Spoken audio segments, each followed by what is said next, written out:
ఆరోగ్యాభిలాషులందరికీ నా హృదయపూర్వక నమస్కారములు.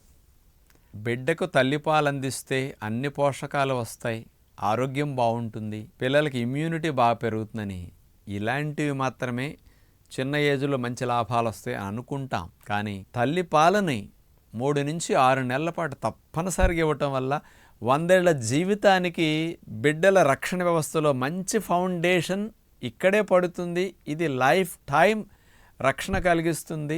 వాళ్ళ శరీరంలో ఆ బిడ్డల జీన్స్లోనూ మంచి మార్పులు వచ్చి వాళ్ళ ఎపిజెనెటిక్స్లోనూ చాలా చేంజెస్ వచ్చి ఆరోగ్యకరంగా బిడ్డల లైఫ్ క్యాన్సర్ రాకుండా రక్షించుకోవటానికి కూడా ఫౌండేషన్ ఈ 6 నెలలలోపు ఇచ్చిన తల్లిపాలే ప్రధానంగా హెల్ప్ చేస్తున్నాయని సైంటిస్టులు రుజువు చేశారు. అంచేత తల్లిపాల యొక్క ఇంపార్టెన్స్ బిడ్డ ఆరోగ్యంతో పాటు 100 ఏళ్ల జీవితానికి రబ్బులు రాకుండా రక్షించడానికి ఎలా ఉపయోగపడుతున్నాయి, అసలు ఎందుకు ఉపయోగపడుతున్నాయి అనే వాస్తవాల్ని ఈరోజు మీకు అవగాహన కలిగించబోతున్నాను. పంది 20 పిల్లల్ని పెడుతుంది, 20 పిల్లలకి పాలను సరిపడా ఇవ్వగలుగుతుంది. ఒక్క పిల్లాడికి పాలు ఇవ్వటానికి కూడా ఈ రోజుల్లో ఎంతో ఇబ్బందులు పడాల్సి వస్తుంది. ఆ నెల 2 నెలలు కూడా తల్లిపాలు ముట్టని బిడ్డలు ఎంతమంది కనపడుతున్నారు సమాజంలో. అలాంటి స్థితి మనకు ఎందుకు వస్తుంది? పులి 7 పిల్లలకి కొన్ని నెలల పాటు పాలు ఇస్తుంది. కుక్క 7 పిల్లలు పెడుతుంది. 5-6 నెలల పైబడి కుక్క పిల్లలు చక్క అమ్మ దగ్గర పాలు తాగుతూనే ఉంటాయి. అన్నిటికీ పాలు అన్ని జీవులు ఇవ్వగలుగుతుంటే ఒక్కళ్ళకి ఇవ్వటానికి మనకి ఎందుకు ఇట్లా ఇబ్బంది అంటే మన జీవనశైలి, మన ఆహారం. ఇప్పుడు నేనైతే 3 సంవత్సరాలు తల్లిపాలు త్రాగాను. తల్లులు చెప్తారు కదా మనకి, పూర్వం రోజుల్లో 4-5 ఏళ్ళు వచ్చినా చివరి పిల్లలు, ఆఖరి పిల్లలు తల్లిపాలు త్రాగేవారు. బాగా ఆడుకోవడానికి వచ్చి నాకు ఆకలి వేస్తున్నదని ఇంటికి వెళ్ళేవారు. ఏదైనా తింటాడనుకుంటే మా అమ్మ కనపట్టలేదు, నాకు ఆకలి వేస్తున్నది అనేవారు. అంత ఆడుకునే పిల్లలు కూడా చంకెక్కి అమ్మ దగ్గర పాలు తాగి మళ్ళీ వచ్చి ఆడుకునేవారు. అంతకాలం పాటు తల్లికి పాలు రావటం అనేది శరీర నిర్మాణంలో ఉంది.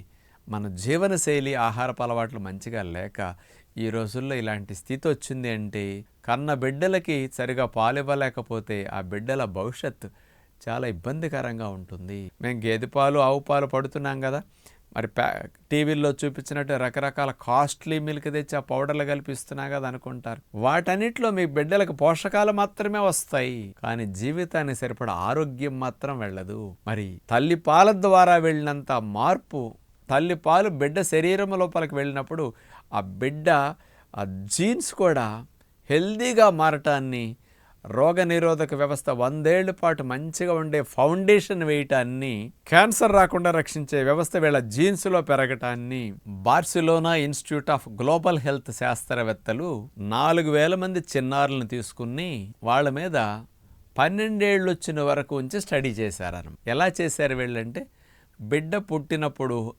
అమ్మ యొక్క బొడ్డు తాడు బిడ్డ నుంచి కట్ చేస్తారే, అక్కడ రక్త నమూనాలు సేకరించారు. వాటిని విశ్లేషించి పక్కన పెట్టి ఈ బిడ్డలు తల్లిపాలు ఎన్నాళ్ళు త్రాగారు, తల్లిపాలు త్రాగని వారు ఎంతమంది, ఈ డేటా కూడా పక్కన పెట్టుకున్నారు. 12 సంవత్సరాలు వయసు వచ్చిన తర్వాత మళ్ళా రక్త నమూనాలు తీసి సేకరించి మళ్ళా పరీక్షలు చేస్తే ఎవరైతే తల్లిపాలు బాగా మొదట 3 నెలలు, 4 నెలల నుంచి 6 నెలల వరకు బాగా త్రాగారో అలాంటి బిడ్డల్లో ఇప్పుడు నేను చెప్పిన మార్పులన్నీ బాగా వచ్చాయి.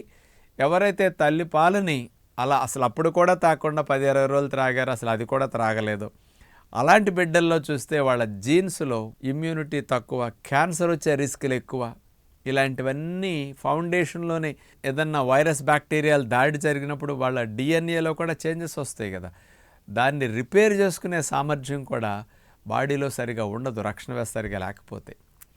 ఇలాంటివన్నీ తల్లిపాలు తాగని పిల్లల్లో ఎక్కువ ఉంటున్నాయి, తాగిన వాళ్ళు లేవని స్పష్టంగా రుజువైందని. ఈ రోజుల్లో 100కి 11 నుంచి 15 మందికి క్యాన్సర్లు ఎక్కువ కనపడుతున్నాయి. మరి అలాంటి క్యాన్సర్ మహమ్మారి కూడా రాకుండా రక్షించే వ్యవస్థ మన శరీరంలో పెరగటానికి అమ్మ పాలకి చాలా దగ్గర సంబంధం ఉందని రుజువు అవుతున్నాయి. అందుకని తల్లిపాలు తాగే బిడ్డకు కావలసిన అన్ని పోషకాలు తల్లి స్థానాల్లో పాల రూపంలో తయారై ఎట్లా వస్తే ఆ బిడ్డ తాగితే ఆ బిడ్డకు సంపూర్ణ ఆహారంగా calcium, iron, protein, vitamins, minerals, ఇమ్యూనిటీకి సంబంధమైన ఇమ్యూనోగ్లోబులిన్స్ ఇలాంటివన్నీ మంచిగా బాగా ఎట్లా వెళతాయో అలా బయట పాలు త్రాగినప్పుడు వెళ్ళవు. ఆవు పాలు దాని దూడక మ్యాచింగ్, అమ్మ పాలు మన బిడ్డకు మ్యాచింగ్. మరి ఆవు రక్తాన్ని పంచుకు పుట్టిన దాని బిడ్డకి దాని పాల ద్వారా అన్నీ వెళతాయి, కానీ దాని శరీరంలోవి మన బిడ్డకి ఎట్లా మ్యాచ్ అవుతాయి? మన బిడ్డకు కావాల్సినవన్నీ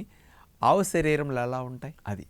అందుకని అమ్మ పాలకు సాటి పోటీ మరొకటి లేదు, మరొకటి రాదు. అందుచేత చంటి బిడ్డలకి పుట్టినప్పటి నుంచి మొదట 6 నెలల తల్లిపాలు తప్ప ఇంకొక ఆహారం అసలు ఇవ్వకూడదు. ఆ తల్లిపాలు 2 ఏళ్ళు దాకా ఇస్తే దంతాలు వచ్చే వరకు మరీ మంచిది. తల్లిపాలు బాగా రావాలి అంటే మీరు హై ప్రోటీన్ డైట్ బాగా తీసుకోండి. ముఖ్యంగా మొలకలెత్తిన విత్తనాలు 1-2 రకాలు, అన్ని బాదం పప్పులు, అన్ని వేరుశెనగ పప్పులు, ఇలాంటి ఒక ఆహారంగా తప్పనిసరిగా తినండి. 25% ప్రోటీన్ వీటన్నిటిలో ఉంటుంది. హెంప్ సీడ్స్ కూడా 32% ప్రోటీన్ ఉంటుంది.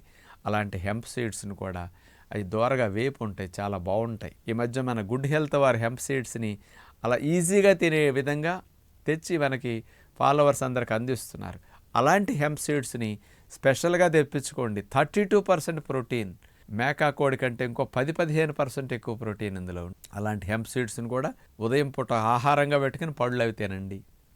మధ్యాహ్నం పూట కందిపప్పు, పెసరపప్పు పొట్టు తీయని వాటిని వేసి వండుకుని ఆకుకూరేసి వండండి. వెజిటబుల్ కర్రీలో పొట్లకాయ, బీరకాయ ఇట్లాంటివన్నీ వండుతారు కదా, మునగాకు ఇట్లాంటి వాటిలో మీరు వండుకునే కొన్ని ఫ్రైల్లో తెలగపిండి వాడండి. గ్రౌండ్నట్ కేక్ పౌడర్, ఇది ఆయిల్ తీసేయగా వచ్చిన చెక్క, వేరుశనగ చెక్కని పౌడర్గా చేస్తే తెలగపిండి అంటారు. ఈ తెలగపిండిలో 46-48% ప్రోటీన్ ఉంటుందని. పాల ఉత్పత్తికి, పాల పుష్టికి ఇది బ్రహ్మాండమైన ఆహారం. పూర్వ రోజులందరూ ఈ తెలగపిండి బాలింతకు బాగా పెట్టేవారు పాలు రావడానికి. ట్రెడిషనల్ తెలగపిండి ఇప్పుడు కూడా తెప్పించుకుని వాడుకోవడానికి ట్రై చేయండి. ఈ తెలగపిండి కావాలంటే 9703474776 సతీష్ వాళ్ళు అమ్ముతుంటారు ఒరిజినల్ క్వాలిటీ తెలగపిండి. అక్కడి నుంచి మీరు తెప్పించుకోవచ్చు. మీకు గతంలో ఎండు ఖర్జూరం పొడి, గోధుమ గడ్డి పౌడర్ ఇట్లాంటి ఇచ్చేవాడు కదా సతీష్ మన ఫాలోవర్స్కి, ఆ బాబు ద్వారానే ఇవి మీరు తెప్పించుకోవచ్చు. అట్లాగే మీకు దీనితో పాటు దిల్ లీవ్స్ మరి మార్కెట్లో దొరుకుతాయి. ఆ దిల్ లీవ్స్ని పాల పుష్టికి వాడుకోవచ్చు అనమాట. మామూలుగా వాటిని కషాయంగా తాగటం కానీ, వాటిని ఎప్పుడన్నా దొరికినప్పుడు ఫ్రెష్గా తినటం కానీ అట్లా చేయగలిగితే చాలా బాగుంటుంది. ఇలాంటివి వాడుకోండి, పాల ఉత్పత్తి బాగా పెరుగుతుంది. పాలిష్ పట్టిన మిలెట్స్ బాగా వాడుకోండి. పాలిష్ పట్టిన తెల్లటి బియ్యం ద్వారా పోషకాలు లేక ఉత్పత్తి రాదు. అంచేత వైట్ రైస్ ఈ పాలు ఇచ్చే వరకు మానేసేసి మిలెట్స్ అన్నం బాగా తినండి. ఇలాంటి మంచి మార్పులతో మీ బిడ్డలకి మంచిగా పాలిస్తే 100 ఏళ్ల మంచి ఫౌండేషన్ మీరు వేసినట్టు అవుతుందని తల్లులందరికీ విజ్ఞప్తి చేస్తూ నమస్కారం.